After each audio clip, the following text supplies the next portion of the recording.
ng'eddwaliro ly'e Mulago ery'abakazi liggulwawo gye buvuddeko ng'oggyeko endwadde endulundu ezamenyebwa ze ligenda okukolako. Waliwo n'amagezi ga ssaayansi amapya agatutegeezebwa nti gaateereddwamu.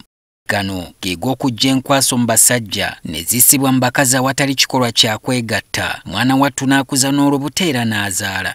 Enkola eno ezeesuza bannaddiini bangi nga bakukunadde nga lumonde mu kikata kubanga bo tebagirabamu bwa Katonda.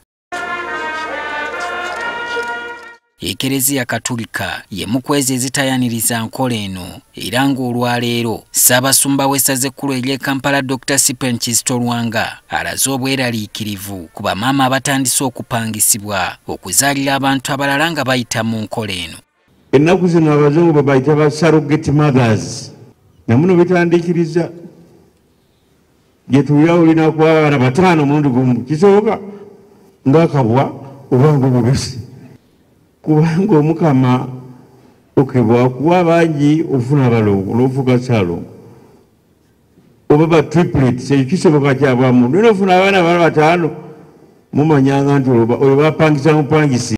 Kitaffe mu Katonda abadde mu kuyimba kitambiro kya mmisa eky'okujaguza olunaku lw'abaami mu Ekelezia ku kiggwa ky'abajulizi abakatulika e Namugongo.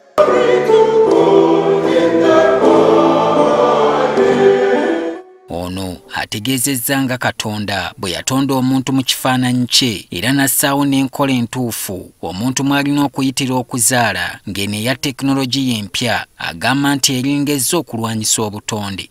Omukulu wano wasinzidde okukubiriza abavubuka abatanneefunira babeezi okuva mu byankyetegereza basobole okuzaala abaana mu bufumbo obutukuvu ne mu nkola yennyini eyalagirwa. Siri muyimbi nnyo naye nakusobolera akayimba. Omukyala ng'agamba nti siri muyembe nti oninda kwengera. Mwe muno oluusi abaŋŋamba nga mbuuzizza kyasebo Ssaabasumba. Nze nkyetegereza wetegereza ki ekyo kyotonalabako. Omukolo guno gwetabiddwako ne Katikkiro wa Buganda Charles Peter Mayiga. Mu kwogera kwe ategeezezza nti mu Bwakabaka bw'ayambako Ssaabasajja okulamula mujjudde abasajja abaasuulawo edda obuvunaanyizibwa bwabwe era ng'abakyala bangi eyo babulayo kyakwambala mpala okumalayo ekifaananyi ky'omusajja.